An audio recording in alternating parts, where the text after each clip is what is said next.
Mga boss, mayroon tayo dito sa baro. Palit tayo mga pang-ilalim. Mga boss, palit tayo pang-ilalim. Nakalampag. Shoutout sa mga malapit dito sa Imus. Nandito lang kami sa Tuklong Tubi. Mga boss, may Subaru kami dito papunta ng pang-ilalim. Tsaka spark plug. Si Boss Tonton, si Boss Gani. Yung mga kasama ko.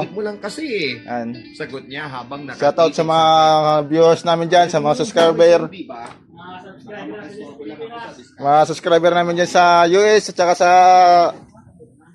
Saudi, yung mga manonood namin. Ito na mga parks, mga parkoy, Kayaba, Shock, sa likod. Ito sa likod.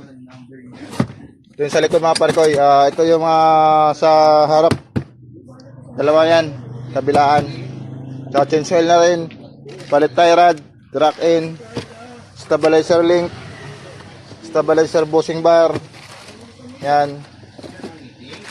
Ito, tie rod. Ito yung tie rod mga parkoy. Ito yung rack in, dalawa na rin, dalawa. Tsaka mounting shock. Harap likod din yan. Tsaka suspension arm. Dalawa na rin. Kasama na yung ball joint. Yan. Mga parkoy, update ko na lang po kayo mamaya-maya pag natapos na ito, nakalas ko na.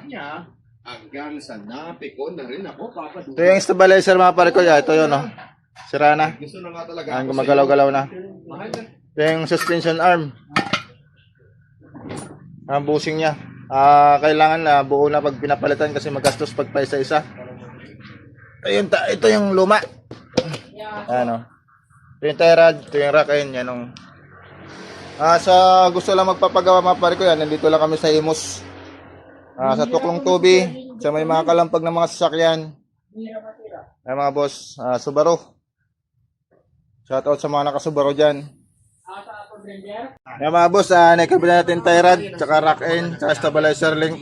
Yan. Tsaka suspension arm. Yan, magkakasama na ng mga pare ko. Yan mga boss.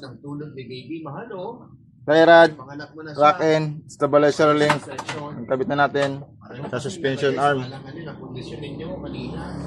Ito yung mga pinagpalitan mga boss. Yan.